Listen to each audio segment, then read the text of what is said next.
Victory begins at Vidyalakshmi. Hello students, welcome to Vidyalakshmi YouTube channel. இந்த video செஷனில் நம்ம பார்க்க போகிற ஒரு சின்ன டிப்ஸ் இது எக்கனாமிக்ஸில் காமர்ஸ் குரூப்பில் 12th ஸ்டாண்டர்ட் எக்கனாமிக்ஸில் எப்படி சென்டம் வாங்கலாம் அப்படின்ற டிப்ஸை தான் நம்ம இந்த வீடியோ செஷனில் பார்க்க போகிறோம். நம்மளுடைய டேட் ஆஃப் எக்ஸாமினேஷன் உங்களுக்கு நல்லா கிளியராக தெரியும், 13/3/2026. அந்த டோட்டல் 3 hours ப்ளஸ் 15 minutes நமக்கு கொடுத்துருக்கிற question paper verification, other particulars இதெல்லாம் பார்க்கறதுக்கு ரீடிங் அண்டு அதர் வெரிஃபிகேஷன், இதுக்கான அந்த 15 minutes அலாட்மெண்ட்டையும் ப்ளஸ் 3 hour ரைட்டிங் எக்ஸாமினேஷன்ஸும் நம்ம எப்படி வந்து யூஸ் பண்ணணும், என்னென்ன செக் பண்ணணும் அப்படின்றத நம்ம இந்த வீடியோ செஷனில் பார்க்க போகிறோம். வாங்க வீடியோக்குள்ளே போகலாம். ஸோ இது வந்து நம்ம ஃபஸ்ட்டு எல்லாருமே யூஸ்வலாக எக்ஸாமினேஷன் அப்படின்னாவே நம்மளை அறியாமையே ஒரு சின்னதாக ஒரு டென்ஷன் இருக்கும். அதாவது அந்த ஃபியர் வந்து நோ ஃபியர் இருந்ததுனாவே நம்ம அதில் ஒரு சின்ன டென்ஷன் ஆகும், அதனுடைய ரிஃப்ளெக்ஷன் வந்து ஒரு சேஞ்சஸ் இருக்கும். அதனால் நோ ஃபியர். ஃபஸ்ட்டு நீங்கள் புக்லெட், இது வந்து மாடல், இது வந்து ப்ரீவியஸ் 2023 இந்த ஸ்கூல் முன்னாள் மாணவர்களுடைய பேப்பரை தான் நாங்கள் இங்கே உங்களுக்கு டிஸ்பிளேல கொடுத்துருக்கோம். இதனுடைய இது ஃபஸ்ட்டு ஷீட். இந்த ஷீட்டுக்கு பேர் டாப் ஷீட்டுன்னு பேர். இந்த டாப் ஷீட்டில் என்ன நம்ம ஃபஸ்ட்டு பார்க்கணும் அப்படின்னா, இதில் மொத்தம் 3 டைப்ஸ் இருக்கும். A, B, C அப்படின்னு வந்து 3 டைப் இருக்கும். இதில் A டைப்புன்னு நம்ம வந்து பார்க்க வேண்டியது செக்டார். இந்த ஏல உங்களுடைய என்ரோல்மெண்ட் நம்பர், ஹால் டிக்கெட்டில் இருக்கிற நம்பர் அதில் பிரிண்ட் ஆயிருக்கா அப்படின்னு செக் பண்ணணும். நெக்ஸ்ட் இதை பார்த்த உடனே அதுக்கு கீழே நெக்ஸ்ட் லைன் கேண்டிடேட் நேம், உங்களுடைய பேரை செக் பண்ணணும். இதெல்லாம் ஜெனரல் பர்டிகுலர்ஸ். நெக்ஸ்ட் சப்ஜெக்ட் கரெக்டாக இருக்கா, நம்மளோட சப்ஜெக்ட் கோடு பார்த்தீங்கன்னா 549, அந்த 549 ப்ளஸ் எக்கனாமிக்ஸ் கரெக்டாக பிரிண்ட் ஆயிருக்கா அப்படின்னு பாருங்க. தென் அப்ளைட் ஃபார், இது வந்து நாங்கள் ஸ்கேன் பண்ணி வாங்கினதுனால இந்த லைன் இருக்கு, இது வரைக்கும் தான் உங்களுக்கு டிஸ்பிளேல இருக்கும். நெக்ஸ்ட் நீங்கள் பார்க்க வேண்டியது உங்களுடைய ஃபோட்டோ இமேஜ் கரெக்டாக இருக்கான்னு நீங்கள் பார்த்துக்கணும். ஃபோட்டோ பிரிண்டில் ப்ராப்பராக செக் பண்ணி, இது பிளாக்ல தான் இருக்கும், கலர்ஃபுல்லாலாம் இருக்காது, பிளாக்ல தான் இருக்கும், இதை பார்த்துக்கோங்க. இந்த பி டைப்பில் நமக்கு கிடையாது. இந்த பிரிண்டிங் கரெக்டாக இருக்கா, இந்த கார்னரில் பேப்பரை ஸ்டிச் பண்ணியிருப்பாங்க, அந்த ஸ்டிச்சிங்ஸ் கரெக்டாக இருக்கா அப்படின்னு நீங்கள் பார்த்துக்கணும். ஸோ நான் ப்ரீவியஸாக சொன்ன மாதிரி நம்மளுடைய டேட் ஆஃப் எக்ஸாமினேஷன் பார்த்தீங்கன்னா 13/3.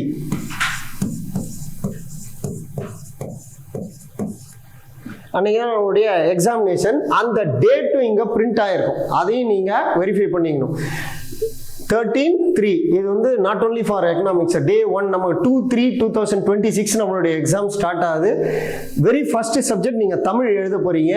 நம்மளுடைய எக்ஸாம் 4th எக்ஸாம் தான், ஃபாலோடு பை இங்கிலீஷ், அதுக்கப்புறமா அக்கௌண்டன்சி, அதுக்கப்புறமா தான் நம்ம எழுத போகிறோம். 13/3 எழுத போகிறோம். இதை செக் பண்ணிக்கோங்க, அந்த டேட்டையும் செக் பண்ணிக்கோங்க, ஃபோட்டோ செக் பண்ணி. இதில் ஏதாவது ஒரு சின்ன சேஞ்சஸ் கரெக்ஷன் இருக்குது, இல்லை சரியாக பிரிண்ட் ஆகலை அப்படின்னா இம்மிடியேட்டாக ஹால் இன்விஜிலேட்டர்ஸ்க்கு இன்ஃபார்ம் பண்ணுங்க. 100% இது எரர் ஃப்ரீயாக தான் இருக்கும். அதனால் நீங்கள் அதை பற்றி கவலைப்பட வேண்டிய நெசசிட்டி இல்லை. 15 minutes கொடுத்துருக்காங்க. அந்த 15 minutesல 10 minutes வந்து கம்ப்ளீட்டாக question paper reading. 11th already நீங்கள் போர்டு எக்ஸாம் அட்டன் பண்ணதுனால உங்களுக்கு அந்த எக்ஸ்பீரியன்ஸ் இருக்கும். அந்த 10 minutes முழுக்க நீங்கள் கோ த்ரூ பண்ணுங்க. பார்ட் ஏ ஆரம்பிச்சு பார்ட் டி வரைக்கும் நம்ம எப்படி கம்ப்ளீட் பண்ண போகிறோம் அப்படின்றத கண்டினியூ பண்ணலாம். இந்த புக்லெட்டுக்கு அடுத்தது, அந்த டாப் ஷீட்டுக்கு அடுத்தது இதுதான் புக்லெட், கவர்மெண்ட் கொடுக்குற புக்லெட். இந்த புக்லெட்ல ஓபன் பண்ண டாப் ஷீட்னுடைய பிஹைண்ட் சைட் பின்பக்கம் என்னன்னா பிளாங்கா இருக்கும், அதுல நம்ம எதையும் கை வைக்க கூடாது. ஸோ இங்கேருந்து இந்த பேஜ்லேயும் நமக்கு எந்த வேலையும் இல்லை, ஆனால் ஒரே ஒரு வேலையை மட்டும் செய்யணும். ஏன்னா நமக்கு தான் ஏ டைப் பி டைப்னு 2 டைப்ல கொஸ்டின் பேப்பர் கொடுத்துருப்பாங்க. நீங்க வாங்குற கொஸ்டின் பேப்பர் கார்னர்ல, டாப் ரைட் கார்னர்ல ஏ டைப்பா பி டைப்பா அப்படின்னு மென்ஷன் பண்ணியிருப்பாங்க. In case if you are receiving A அப்படின்னா அதை இந்த கார்னர்ல என்ன பண்ண, ஏ பின்னு 2 காலம் ப்ரொவைட் பண்ணியிருப்பாங்க. இதுல நீங்க டிக் பண்ணிக்கணும். சிம்பிளா உங்களுடைய பென்ல நீங்க டிக் பண்ணிக்கணும். டிக் பண்ணிட்டு இந்த காலத்துல நமக்கு வேலை அவ்வளவுதான், பிளாங்கா விட்டுடணும். ஸோ நெக்ஸ்ட் இதில் டூஸ் அண்ட் டோன்ட்ஸ். இது வந்து யூஸ்வலாக எல்லா சப்ஜெக்ட் டீச்சர்ஸுமே கிளாஸில் உங்களுக்கு லாட் ஆஃப் டைம்ஸ் இன்ஸ்ட்ரக்ஷன்ஸ் கொடுத்துருப்பாங்க. இருந்தாலும் நம்ம வந்து இது ஃபைனல் எக்ஸாம், போர்டு எக்ஸாம் நம்ம ரிப்பீட்டடாக எழுத போகிறதில்ல, ஒன் டைம் அப்பியரன்ஸு. ஸோ இதை வந்து டூஸ் அண்ட் டோன்ட்ஸை தெளிவாக பார்த்துக்கோங்க. ஃபர்ஸ்ட் இந்த சைடு லெஃப்ட் சைடில் இருக்கிறது எல்லாமே டூஸ், ரைட் சைடில் இருக்கிறதெல்லாம் டோன்ட்ஸ். இதில் do first put your signature. Top ஷீட்டில் அங்கே கீழே காலம் ப்ரொவைட் பண்ணியிருப்பாங்க. அதில் நீங்கள் என்ன பண்ணணும், உங்களுடைய சிக்னேச்சரை நீங்கள் ப்ரெசென்ட் பண்ணணும் by using ink pen. Next point number 2. Point number 2ல ஒரு பேஜ்ல மினிமம் 20 லைன்ஸ், மேக்ஸிமம் 25 லைன்ஸ். அதுக்காக லைன்லாம் கவுண்ட் பண்ணிட்டு இருக்க வேண்டியதில்லை. நியர்பை 20, 20, 18, 20, 22 ஜஸ்ட் ஒரு கால்குலேஷன் தான், அதை ஃபாலோ பண்ணிக்கோங்க. Next point number 3, write the answer in both sides, either side. இதுக்கு அடுத்து என்ன பண்ணிருப்பாங்க, 1, 2, 3 நம்பர் ஸ்டார்ட் பண்ணியிருப்பாங்க. 1 ஆரம்பிச்சு 2, 3 பக்கத்தில் இருக்கும். அது அப்படியே எல்லா பக்கமும் எழுதுங்க. எந்த ஷீட்டையும் பிளாங்கா விடாதீங்க. All rough work must be done on the lower part. இப்போ மோஸ்ட்லி நமக்கு கால்குலேஷன்ஸ் எதுவும் இருக்காது, எக்ஸப்ட் நீங்க 45th இல்லைனா 46th கொஸ்டின் நமக்கு சம் வரும். ஸோ கொஸ்டின் நம்பர் நமக்கு தெளிவாக தெரியும். பார்ட் ஏல 1 to 20, பார்ட் பியில் 21 to 30, அதில் 30th question compulsory. Part C 31 to 40, அது 40th question compulsory. And 41 to 47 either or சாய்ஸ்ல நமக்கு இருக்கும்.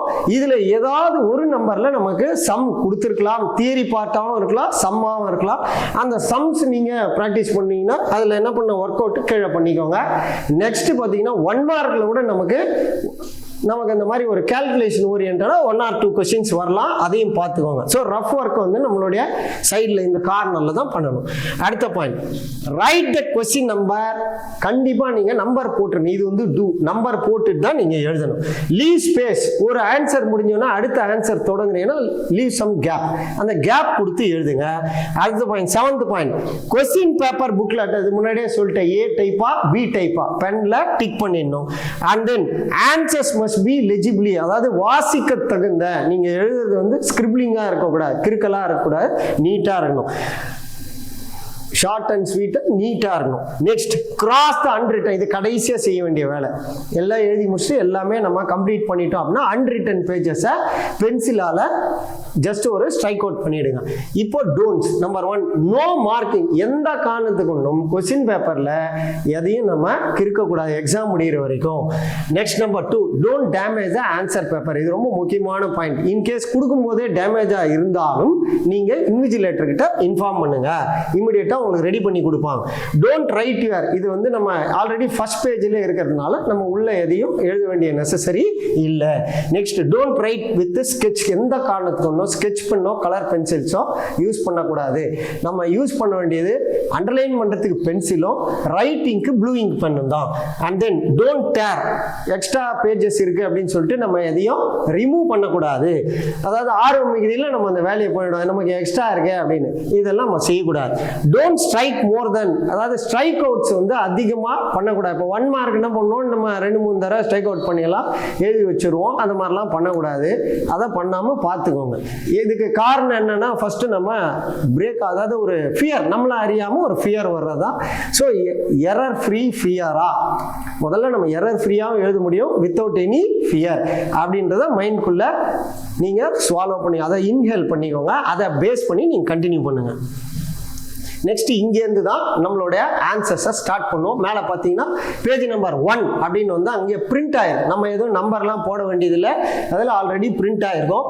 ஸோ ரைட்டிங்க்கு இதில் என்ன பண்ணுவோம், ஒரு நீட்னஸ்க்காக நீங்கள் ஒரே பேஜ்லையும் 21 மார்க்ஸ் எழுதலாம். இல்லை நம்மளுடைய கன்வீனியன்ஸ்க்கு ஃபர்ஸ்ட் பேஜில் ஒரு 10 ஆன்சர், நெக்ஸ்ட் பேஜில் 10 ஆன்சர்.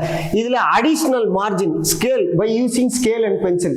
ஸ்கேல் பென்சில் வச்சு ஒரு லைனை போட்டு கொடுத்துருக்க 4 ஆப்ஷன்ஸில் ஏதோ ஒரு ஆப்ஷன் தான் நமக்கு கரெக்டான ஆன்சர். அது எந்த ஆப்ஷனோ அதை பிரசன்ட் பண்ணிட்டு ஆன்சர்ஸை இப்படி பிரசன்ட் பண்ணுங்க. ஓகே, இப்போ நம்ம ப்ரீவியஸ் ஸ்டூடெண்ட் அவர் என்ன பண்ணியிருக்காருன்னா 20th கொஸ்டின் அந்த பார்ட் 1ன்றது ஏ அப்படின்றது கண்டினியூ பண்ணால் அடுத்த பேஜுக்கு போயிருக்காரு. இப்படி பண்ணணும் நாட் நெசசரி, நீங்கள் 10+10ஆகவே கொண்டு போயிடுங்க. அடுத்தது பார்ட் 2, இது வந்து 2 மார்க். ரொம்ப அதிகமாக டெக்கரேஷன்லாம் நம்ம பண்ண வேண்டிய அவசியம் கிடையாது. அந்த கொஸ்டின் நம்பர் டாப்பிக்கை போட்டுட்டு எழுதுங்க. ஏன்னா டேரெக்டாக நம்பர் போட்டு எழுதுகிற பழக்கம் நம்மக்கிட்ட நிறைய பேர்கிட்ட இருக்குது. ஸோ இதை கொஞ்சம் நீங்கள் ஏன்னா டீச்சருக்கு கொஞ்சம் ஈஸியாக இருக்கும்.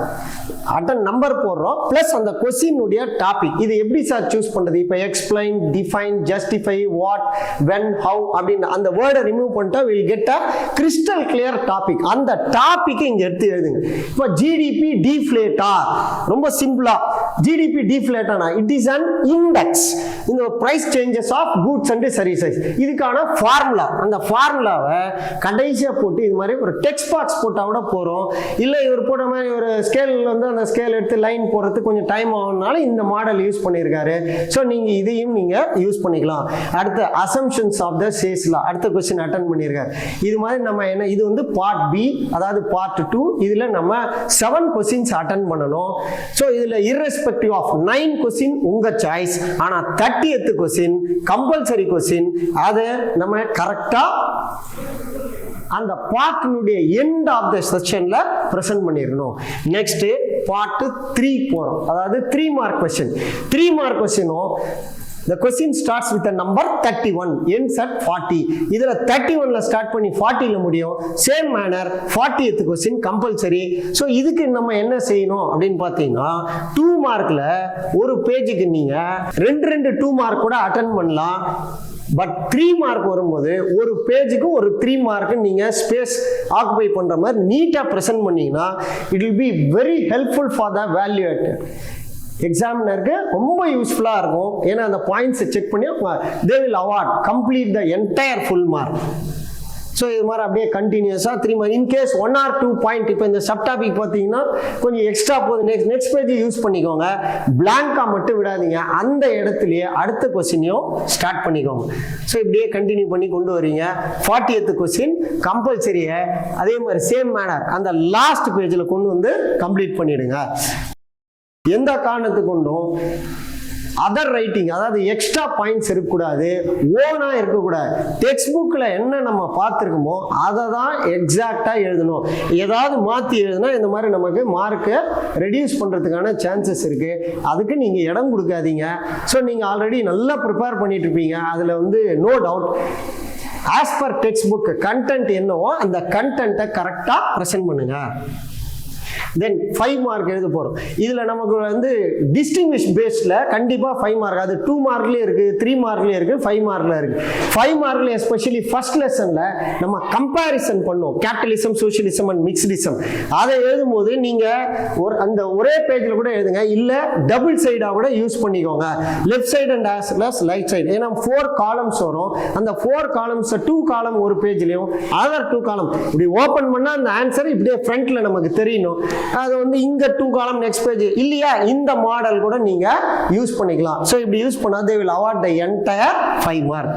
ஸோ இதுல நம்ம 7 கொஸ்டின்ஸ் அட்டன் பண்ணோம். இதுல நம்ம ரொம்ப கிளியரா நோட் பண்ண வேண்டியது, இப்போ 41ல ஏவா பியா எதை சூஸ் பண்ணியிருக்கோம் அப்படின்றத அதை எழுதணும். 42ல ஏவா பியா அப்படின்னு அந்த 41 to 47 அந்த 7 கொஸ்டின்ஸ்க்கு நம்ம கரெக்டாக அதை ப்ரெசென்ட் பண்ணணும். ஸோ இதுலேயும் பார்த்தீங்கன்னா இன்னொரு டிஸ்டிங்விஷ் அட்டன் பண்ணியிருக்காரு. அதாவது Keynes theory and classical theory comparison. இதில் நமக்கு 13 பாயிண்ட்ஸ் இருக்கும். இதில் நீங்கள் வந்து ஒரு 10 பாயிண்ட்ஸ் எழுதுனா போகிறோம். இல்லை 13 பாயிண்ட்ஸ் எனக்கு ஃபெமிலியர் சார், வெரி குட், ஃபுல்லாகவே கூட எழுதுங்க. டைம் மேனேஜ்மெண்ட் ரொம்ப ரொம்ப முக்கியம். என்டையர் 3 hours நம்ம வந்து உட்காந்து அங்கே ப்ரெசென்ட் பண்ணிட்டு இருக்கக்கூடாது. அந்த நீட்னஸை பார்த்துக்கோங்க. ஸோ இதில் ரொம்ப முக்கியமான கொஞ்சம் பெருசான ஆன்சர் அப்படின்னு பார்த்தீங்கன்னா இதில் டைப்ஸ் ஆஃப் பிளானிங் அந்த 8 மெத்தட்ஸ் நம்ம டிஸ்கிரிப்டிவாக கொஞ்சம் டீட்டெயிலாக ப்ரெசென்ட் பண்ணோம். ஸோ இந்த ஃப்ளோ சார்ட்டை ஒரு பேஜில் ப்ரெசென்ட் பண்ணுங்க. கன்சிக்யூட்டிவ் பேஜஸில் அதனுடைய கண்டென்ட்டை நீங்கள் கொண்டு வாங்க. இந்த மாதிரி அழகாக இதே மாதிரி பிளான் பண்ணி எழுதிக்கோங்க. நெக்ஸ்ட் இதில் இந்த மாதிரி ஒரு இம்பார்ட்டன்ட் கீவேர்ட்ஸ் அனலைன் பண்ணு. இது வந்து நமக்கு இன்டர்னல் 1 மார்க்காகவும் வரும். இப்போ சென்ட்ரலைஸ்டு பிளானிங், இதுக்கு இன்னொரு பேர் இருக்கு, பிளானிங் ஃப்ரம் அபோவ். மேலேருந்து பண்ணனால அதுக்கு பிளானிங் ஃப்ரம் அபோவ். இது ஒரு 1 மார்க் கொஸ்டின். இது அதே மாதிரி டீசென்ட்ரலைஸ்டு பிளானிங்னா பிளானிங் ஃப்ரம் பிலோ. இது ஸ்டேட் லெவலில் பண்ற ஒரு ஒர்க் அவுட். ஸோ இந்த மாதிரி இதில் இருக்கிற அந்த முக்கியமான கீ பாயிண்ட்ஸை ஒரு அண்டர்லைன் பண்ணி காமிங்க. அதிகமாக டெக்கரேட் பண்ணணும்னு நாட் நெசசரி. அடுத்தது ஷார்ட் டேர்ம் பிளானிங், இதுக்கு இன்னொரு பேர் இருக்கு கண்ட்ரோல் பிளானிங். அதே மாதிரி இதுக்கு ஆனுவல் பிளான்னு சொல்லலாம். அடுத்தது medium plan. Next long term plan, இதுக்கு இன்னொரு பேரு பெர்ஸ்பெக்டிவ் பிளானிங். ஸோ இதுல வந்து அந்த இயர்ஸ் மஸ்ட். ஷார்ட் டேர்ம்னா எவ்வளோ டியூரேஷன் இங்க எழுதிருக்காரு பாருங்க. ஷார்ட் டேர்முக்கு எவ்வளோ நாள் டியூரேஷன் யூஸ் பண்ணுறோம், மீடியம் டேர்முக்கு எவ்வளோ நாள் யூஸ் பண்ணுறோம். இப்போ ஷார்ட் டேர்ம் பார்த்தீங்கன்னா 1 இயர், மீடியம் டேர்ம் யூஸ் பண்ணும்போது 3 to 7 இயர்ஸ், இதே லாங் டேர்ம் எழுதும்போது 10 to 30 இயர்ஸ். இதான் அந்த இயர்ஸ் கரெக்டாக மென்ஷன் பண்ணுங்க. Next functional planning, structural planning, வரிசையாக நீங்கள் அந்த 8 பிளான்ஸையும் அந்த சிஸ்டமேட்டிக்காக ப்ரெசென்ட் பண்ணிங்க. Next causes of the pollution. பொல்யூஷனில் வந்து நம்ம கொஸ்டின் என்ன கொடுக்குறாங்கன்னு பாருங்க. லேண்ட் பொல்யூஷன் கொடுக்குறாங்களா, ஏர் பொல்யூஷன் கொடுக்குறாங்களா, வாட்டர் பொல்யூஷன் கொடுக்குறாங்களான்னு பாருங்க. Noise pollution already book back exercise 2 mark question அது. ஸோ அது வந்து நம்ம சம்டைம்ஸ் 3 மார்க்லையும் கேட்கலாம். இப்போ லாஸ்ட் இயரில் பார்த்தீங்கன்னா ஒரு 2-3 மார்க்ஸை 5 மார்க்கில் கேட்டுருந்தாங்க. ஸோ சம்டைம்ஸ் அந்த மாதிரி மாறி வர்றதுக்கு அது என்ன ஸ்பெசிஃபிக்கான ரீசன் பார்த்தீங்கன்னா, அந்த பர்டிகுலர் ஆன்சர்ஸ்க்கு நமக்கு மினிமம் 7 பாயிண்ட்ஸ் இருக்கும், 5 பாயிண்ட்ஸ் இருக்கும், அதனுடைய இன்ட்ரடக்ஷன் இருக்கும். அதனால அதுக்கு 5 மார்க் அலாட்மெண்ட் கொடுத்துருக்காங்க. ஸோ இப்படியே நம்ம 46 கம்ப்ளீட் பண்ணுறோம்.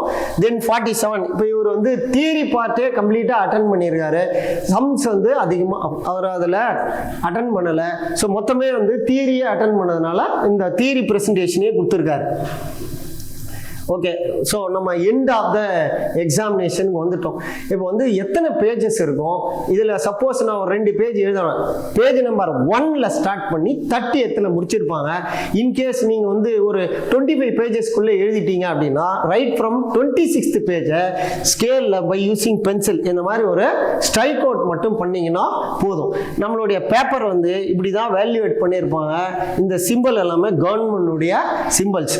இதெல்லாம் பேப்பரில் இல்லையே, நம்ம வீடியோவில் பார்த்தோமே பேப்பரில் இல்லையேன்னு யோசிக்காதீங்க. ஆஃப்டர் யுவர் ரைட்டிங், நீங்கள் எழுதுனதுக்கு அப்புறம் எக்ஸாமினர் அந்த வேல்யூவேஷன் போகிறதுக்கு முன்னாடியே இதெல்லாம் வந்து கவர்மெண்ட்டில் அதெல்லாம் பார்த்துப்பாங்க. நம்ம வேலையே பேப்பர் வந்து டேமேஜ் ஆகாமல் இருக்கா, நல்லா நீட்டாக டாப் ஷீட் பிரிண்ட் ஆகிருக்கா, இதே மெத்தடை நீங்கள் கொஸ்டின் பேப்பர்லையும் பார்த்துக்கணும். கொஸ்டின் பேப்பர்லையும் கொஸ்டின் நம்பர் 1லேருந்து 47 வரைக்கும் எல்லா பேஜஸும் பிரிண்ட் ஆகிருக்கா. இன்கேஸ் அதில் ஏதாவது பிரிண்டிங் மிஸ்டேக்கோ இல்லை ஏதோ பேஜ் வந்து பிரிண்ட் ஆகாமல் இருந்தாலும் நீங்கள் இமீடியட்டாக இன்விஜிலேட்டர்கிட்ட இன்ஃபார்ம் பண்ணி கொஸ்டின் பேப்பரை வாங்கிக்கோங்க. ஓகே, ஸோ இந்த அன்ரிட்டன் பேஜஸை என்ன பண்ணணும், பென்சிலில் ஸ்ட்ரைக் அவுட் பண்ணுறீங்க. நம்மளுடைய கன்வீனியன்ஸ்க்காக என்ன சொல்லுவீங்க, கொஸ்டின் நம்பர் மட்டும்தான் நீங்கள் ப்ரெசென்ட் பண்ணணும். நீங்கள் கொடுத்துருக்காங்க பாருங்க, நம்பரை மட்டும் ப்ரெசென்ட் பண்ணுங்கள். ஒர்க் அவுட்லாம் இந்த கார்னரில் பண்ணிக்கோங்க சம் அட்டன் பண்ணுறதா இருந்தால். ஸோ ஒன்ஸ் அகைன் ஒரு ஸ்மால் ரீகேப்பாக நான் அந்த ஃபர்ஸ்ட் பேஜ் காமிக்கிறேன். ஸோ இந்த டாப் ஷீட்டை ரொம்ப கேர்ஃபுல்லாக வெரிஃபை பண்ணிக்கோங்க. ஸோ இதில் மட்டும்தான் நம்ம செக் பண்ண வேண்டிய விஷயம். ரைட் ஃப்ரம் பேஜ் நம்பர் 1 நம்மளுடைய ரைட்டிங் பேஜஸை ஸ்டார்ட் பண்ணுறோம். புக்லெட்டை வாங்கின உடனே கார்னர் கரெக்டாக ஸ்டிச் பண்ணியிருக்கான்னு பாருங்கள். ஏல உங்களுடைய நம்பர், உங்கள் name, date of examination, subject code, உங்களுடைய ஃபோட்டோ, இது முடிஞ்சோடனே இன்விஜிலேட்டர் உங்களுக்கு இன்ஃபார்ம் பண்ணுவார். அதை பேஸ் பண்ணி அதை கீழே என்ன பண்ணுங்க, யூ ஷுட் சைன். இந்த சைனிங்கை கரெக்டாக ஃபாலோ பண்ணுங்க. ஓகே, நெக்ஸ்ட் இந்த பேஜில் நம்ம எதையும் வந்து எழுதக்கூடாது. இது வந்து வேல்யூவேஷன் பர்பஸ்க்காக. இதில் ஒரே ஒரு விஷயம் மட்டும் நம்ம பண்ணணும். என்ன பண்ணணும்னா, நம்ம வாங்கின கொஸ்டின் பேப்பர் ஏ டைப்பா பி டைப்பா அப்படின்றத பென்ல டிக் பண்ணிடுங்க. ஓகே சில்ட்ரன், ஸோ சொன்ன ஐடியாஸ் எல்லாம் உங்களுக்கு ஒரு அளவுக்கு கரெக்டாக ஈஸியாக அண்டர்ஸ்டாண்ட் ஆயிருக்கும். இது வந்து வீடியோ செஷன்னால ஏதாவது டவுட்னாலும் நீங்கள் ரிப்பீட்டடாக திருப்பி போட்டு பார்த்து கூட செக் பண்ணிக்கலாம். All the best. செட் சென்ட்